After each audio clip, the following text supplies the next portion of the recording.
Hi, Leonard Simchek here with my dear friend Mari Frank. And Mari and I, Mari is a mediation attorney and myself as a therapist, we often collaborate about relationships and couples.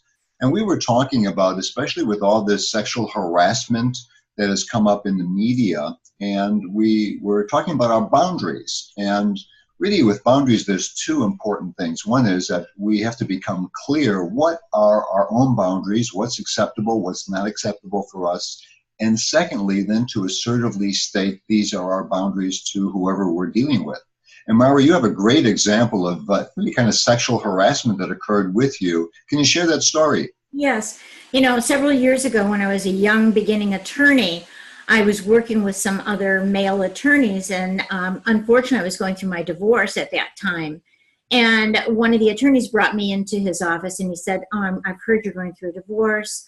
I want to tell you that we want to be supportive of you and just let us know whatever you need. And I was thinking how wonderful this was. And then all of a sudden he said, and you're sleeping alone. So I just want you to know if you need any sexual help, I'm there. I can give you all the satisfaction that you need. And he started going on like that, which of course, as a young woman attorney, I was quite worried about that, especially since he had some power over me. So I decided I had to be assertive about it. So I just said to him, I appreciate that you're willing to be supportive of me.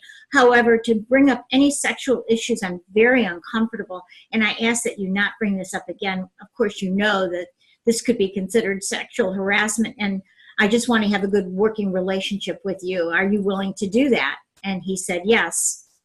So that Wow, was so really what you did was really highlighting, number one, you were really clear about what your boundaries were, what was acceptable, not acceptable.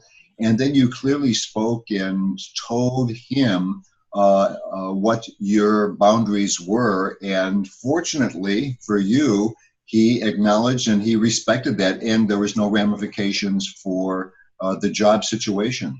Yeah, and I think the whole idea is to be assertive with your own feelings and set those boundaries, but not to be aggressive or nasty, because that is how you could lose your job. So you can still watch your boundaries without being offensive. Wow, great job. Thank you very much for sharing that, Mari. Thank you.